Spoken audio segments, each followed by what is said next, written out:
Yes, I was just talking about one of the first attempts or treaties attempting to control arms and control nuclear weapons was the Test Ban Treaty, TPT, of 1963.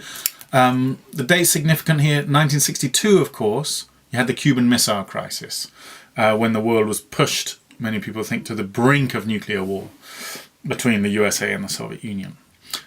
So following that, both sides realized perhaps they should do something to prevent such an outcome happening again. So one thing they did was they set up the hotline, the classic red phones on each of the Soviet premier and US president's desks you see in kind of James Bond movies and things. This was set up after the Cuban Missile Crisis. But perhaps more significantly, the Test Ban Treaty, what it did was it agreed that these three powers would not test any nuclear weapons in space, in the oceans, or in the atmosphere. That did, of course, if you think about it, left one possibility of testing weapons underground. The initial aim was to completely ban all nuclear tests, but the verification mechanisms would have been quite intrusive to check for underground testing. Soviets didn't agree to it, so they banned testing in atmosphere, space, and the oceans. And it did lead to a big reduction in nuclear tests. In fact, it led to a big reduction in the number of radioactive particles measured in the atmosphere. So some success, arguably, with the 1963 Test Ban Treaty. Another example came 5 years later with the Non-Proliferation Treaty of 1968, often regarded as one of the most successful arms control treaties of all time.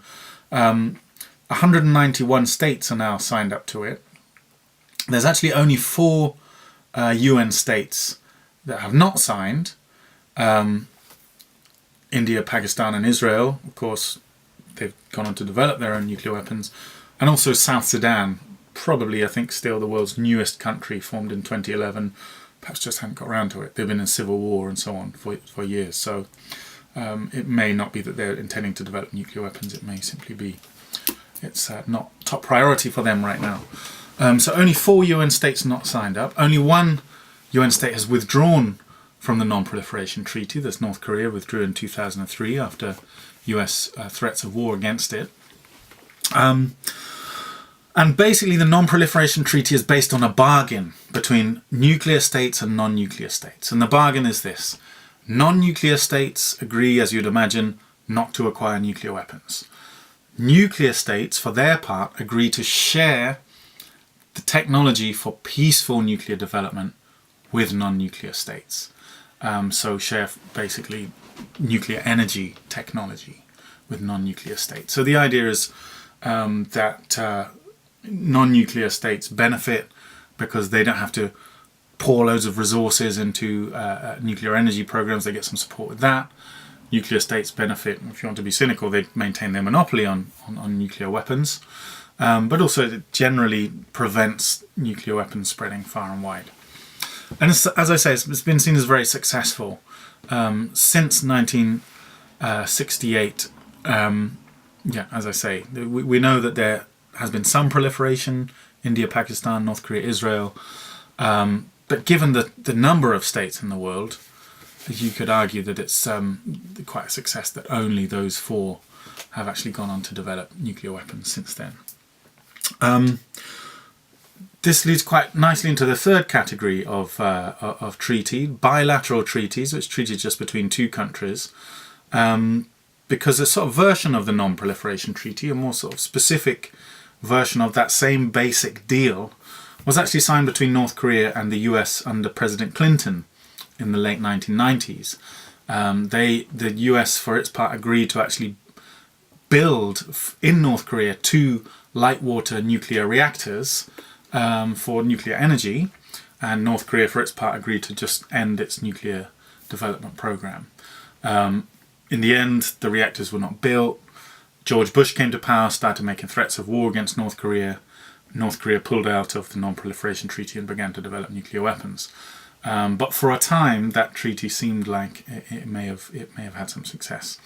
The most famous bilateral treaties between two countries, have been those between the USA and the Soviet Union. Of course, these two powers are by far the biggest nuclear powers in terms of the numbers of nuclear warheads each have. Completely dwarf into almost insignificance the number of nuclear warheads held by all the other nuclear powers combined. They're really the most significant nuclear powers. So, worth outlining in a little more detail the history of attempts at arms control, specifically between the US and the USSR and then Russia. So this began with the first such treaty was the SALT Treaty of 1972, stands for the Strategic Arms Limitation Treaty, SALT.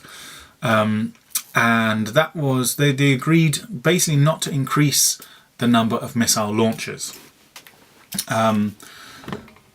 It's probably its significance was more symbolic, really, actually, than having a major effect on the ground. In fact, at least the USA, for its part, hadn't been increasing the number of missile launches anyway for some years, because what the technology had moved on by then. What they were doing, instead of building more missile launchers, was actually building so-called MIRVs, so kind of multiple warheads can be mounted onto one single missile, which then spread out from the missile in different directions and so on. And this was really where nuclear development was at, and there was no agreement on limiting the number of, specifically, of those MIRV warheads.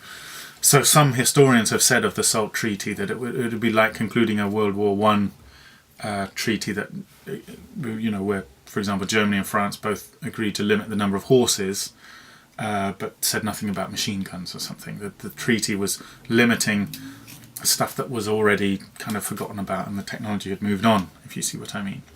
Nevertheless, symbolically significant to show that that both powers were willing and able to make some kind of agreement to limit certain of their weapons. Unfortunately, the SALT II talks and the SALT II treaty was signed, I think in 1979, but was never ratified by either the Soviet or the US Parliament. You then had, but it paved the way for what became known as the START treaties of the early 1990s. In the START I treaty, 1991, Strategic Arms Reduction Treaty, US and Russia agreed for the first time ever to reduce the number of warheads, total number of warheads. So this was not just limiting missiles, it was actually reducing the number of warheads, and even eliminating certain weapons such as land-based ICBMs, intercontinental ballistic missiles, with multiple warheads. So this is probably the most ambitious and significant treaty in terms of what was actually agreed that there's ever been in terms of nuclear arms control. The START I Treaty of 1991. First time ever, as I say, they agreed to reduce the number of nuclear warheads, both sides. That was followed up with the START II Treaty in 1993. The START III talks broke down, unfortunately, in 1999. Relations between the US and Russia were already beginning to sour at that point. There was another treaty, the SORT Treaty, Strategic Offensive Reduction Treaty, in 2002, but again, this was kind of mainly symbolic. It was, if you like, a gentleman's agreement. There were no verification measures, so both sides would agree to things, but there was no way of checking they'd actually carried them out. And what they agreed with was to put warheads into storage rather than actually destroying them, and each side was allowed under the terms of the treaty to withdraw from the treaty at 3 months' notice. So some people say, well, it was not particularly significant, really. So those were some of the bilateral treaties between the US and Russia over the years. Now, of course, relations between US and Russia are at a very low point, despite Trump and Putin's apparent bromance, and therefore there's no likelihood really of any significant bilateral arms reduction treaty coming into being between those two countries anytime soon. In fact, on the contrary, both sides are massively increasing their spending, military spending of all types, including nuclear development. So this brings us on nicely to the last section of this lecture of why is arms control so difficult to achieve. And Hayward outlines 4 main reasons. First of all, I won't go into it again because I've already discussed at the beginning of the lecture the security dilemma. He basically says this security dilemma is intractable. In other words, it's irresolvable. So it's always going to lead to breakdown of agreements. You can make treaties and conventions and agreements, but even if someone's signed up to something, you don't know for sure if they're going to honour it, if they're intending to honour it, if they're secretly testing weapons, hiding them from inspectors on the site, and so on and so forth. You never quite know either the activity and definitely not the intent of your rival's activities, basically. So this security dilemma is intractable. Secondly, there's an argument that national security, these are all linked really, by the way, but second aspect, let's say, of why arms control is so difficult is that national security, Hayward says, will always take priority over the signing or the honouring of international agreements. So, countries will sign up to Non-Proliferation Treaty or whatever, but if they feel their national security is at stake, they're going to break the terms. Yeah. And for a realist, of course, then that's exactly what they should do. You should put national security above all else. So, for example, India never signed the Non-Proliferation Treaty because it felt it was not in its national interest to do so. Pakistan did originally sign, but ignored its provisions and eventually left because it felt it was in its national interest to do so, because of the perceived threat from India. So that's the second reason. National security is just always going to be prioritized above either signing or, even if you have signed, honouring any international agreements. Thirdly, arms control is difficult because, of course, to really work, it needs to control all states, including the most powerful and heavily armed, such as US and Russia. But these states will only agree to security regimes, rules, so long as they perceive it as being in their national interest to do so. So, for example, USA and Russia, immediately after the Cold War, felt that it was in their interests, perhaps in terms of this sort of image they were projecting to the world,